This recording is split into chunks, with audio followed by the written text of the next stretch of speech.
Jason Gilbo here with Rob Mazika, taking a look at some GPP bets for tonight's slate. 7 games, ugly slate of pitching. So, I mean, there really is numerous ways you can go.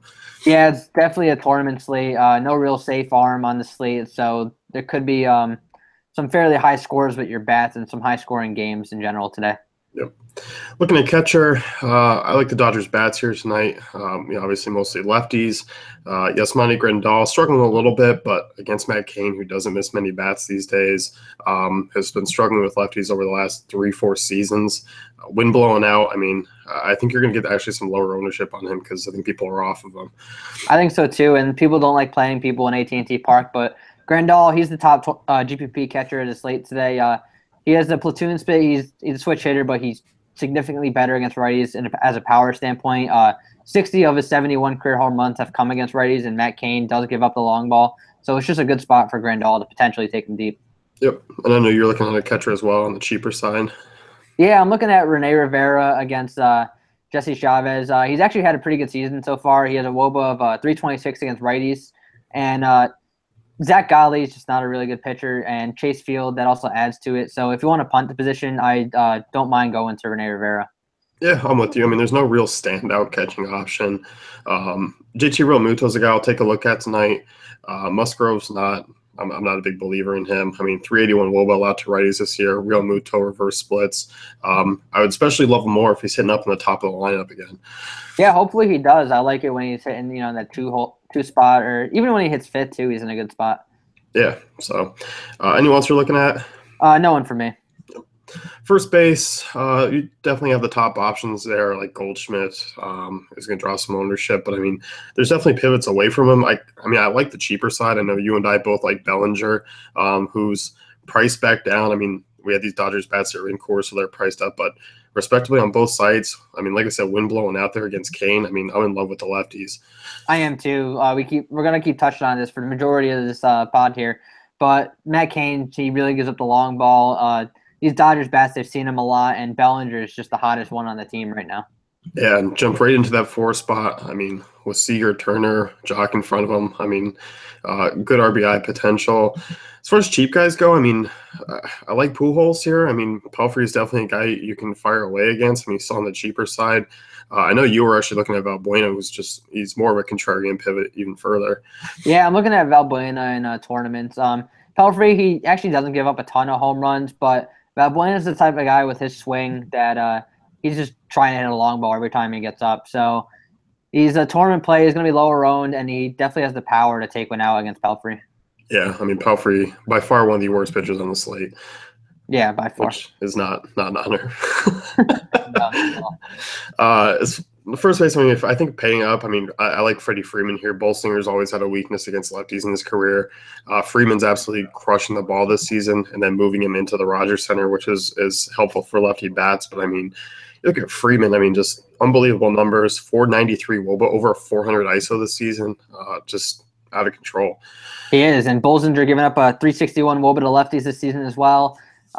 Freddie Freeman, he's best lefty on this team, one of the best hitters in baseball at the moment. He's in a great spot. Anyone else at first base? No one for me. Second base, this is not a good position tonight. I think if I'm looking here, I like Neil Walker. He is starting to come around here in the month of May, 451 WOBA after a struggling April. You talked about Chase Field, good for lefty power. I mean, good power from on both sides. And, I mean, hitting cleanup, I'll take a look at Neil Walker at those prices. I will too. I'm looking at a lot of players in this Mets offense, Neil Walker specifically, because second base is a pretty weak position today. So if I can get a guy hitting in the middle of an order of a team that's implied one of the highest totals in the night in a hitter's ballpark, I definitely have some interest in tournaments. Yep.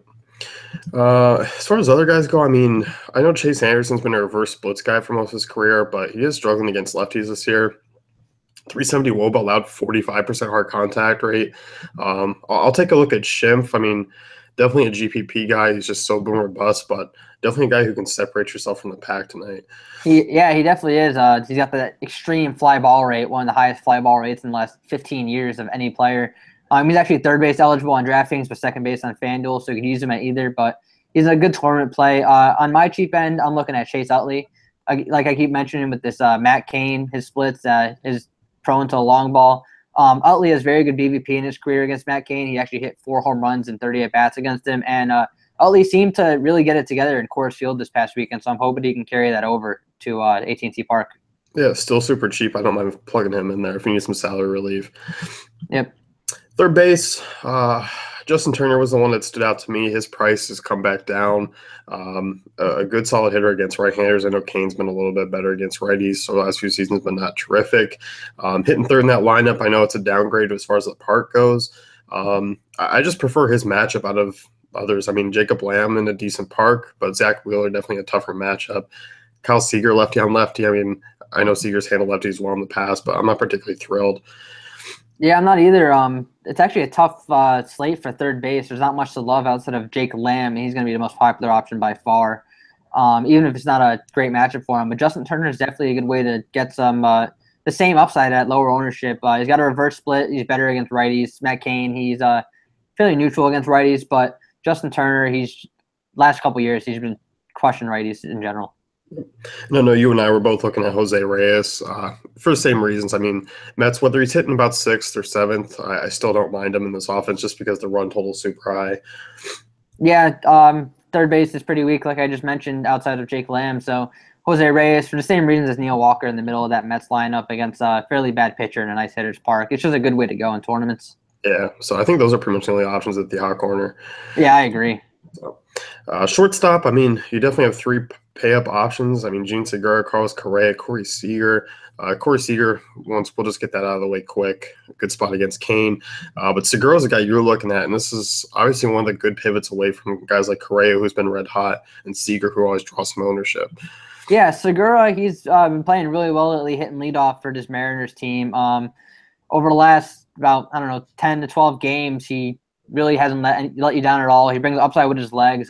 We've seen Manaea blow up before, not too often, but we've seen it happen. And he's in a good spot to score a bunch of runs with Nelson Cruz, Robinson Cano right behind him. Yep. No, I definitely like Segura. Good pivot away. If I'm looking cheap, I mean, Brandon Crawford I like quite a bit. Does have good numbers against McCarthy in his career. Crawford hit in the middle of that lineup, which it's not projected for a ton of runs, but Crawford does have some power for a shortstop, and also in that ballpark, like we said, the wind is blowing out. For a cheap guy, I mean, should be able to get him at less than 10%. I think the majority are going to pay up for those top 3 options. I think he's going to be extremely underowned. I think a lot of people are going to pitch Brandon McCarthy tonight just because of the lack of a more expensive option, because people just like but it's not safe. They just take the most expensive guy, and that's McCarthy tonight. So I think Crawford's going to come in really low owned. He's got good BVP against him. He's cheap. It's a good spot to save some salary on in shortstop. We like doing that in tournaments in general. Yep. Moving over to the outfield, I like outfield tonight. I mean, there's a lot of different ways you can go. This is probably where I'm going to spend most of my money, just because those Dodgers bats are cheap in the infield. But you and I, Nelson Cruz, always a fan against lefties. I mean, over 300 ISO against him going back to last year. Manaea is a guy who has been very hit or miss. Cruz against a lefty pays off more often than not. Yeah, Cruz against a lefty at home definitely pays off more often than not. More often than not, I'd love to see a boomstick baby tonight. But for me, I'm looking towards the Blue Jays outfield specifically, Pilar, Carrera, and even Bautista against Bartolo Colon. Colon, he's just done. He's throwing meatballs out there left and right. And Pilar and Carrera and Bautista, they all really got it together this weekend. Pilar specifically, he's been crushing everyone, stealing bases, double-digit fantasy points in his last 3 games. It's just a great spot for all 3 of those outfielders. So pretty much you could pick either or you can just go with all 3, because it's definitely contrarian to go with all 3 outfielders from one team. Yeah, no, I'm definitely with you. I like Toronto. I mean, projected for one of the highest run totals on the slate, as you mentioned. Bartolo Colon done. I like the Mets lefties there. Conforto, Jay Bruce, both absolutely crushing right-handed pitching. Moving into that ballpark, I like quite a bit against Godley. A little on the expensive side, but I mean, with the pitching the way it is, you're going to have some salary to be able to fit these guys in. You definitely will. And Conforto coming off that huge game yesterday, he actually almost got the cycle, and all he needed was a single, and he didn't get it. But a double, triple, and a homer, 3 RBIs and a walk, 39 points on DraftKings. It's just he's on fire right now. He's always crushed righties, and they're finally using him at the top of that lineup. And in this ballpark, it's just a good spot for him. Yep. Christian Yelich is a guy that I noticed a big price drop down in. I mean, 3,300 on FanDuel. I mean, definitely not a bad price for him. He's only 42 on DraftKings. This guy over 380 WOBA against right-handed pitching going back to last year. Getting Musgrove, who's been very average against lefties in his career. I know it's not the greatest ballpark, but I mean, Yelich still has some power. I mean, good spot for him here, and I think he's going to go a little bit overlooked. Yeah, I think so too. Yelich, he's been really good this year against righties specifically.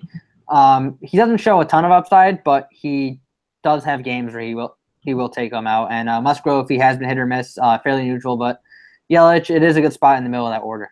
Yep. Anyone else for you? That's it. Yeah, I mean, Larry Garcia, if he's up in the top of the lineup, is my cheap guy, really cheap guy that I'll take a look at. But once again, I mean, it's almost like you don't have to on tonight's slate. Yeah, you probably won't have to, but he's definitely a good option if he gets that top of the order again. Yep. So that's going to wrap things up here. You can head over to DaveFantasyCafe.com for all the great tools and content. Yeah, good luck.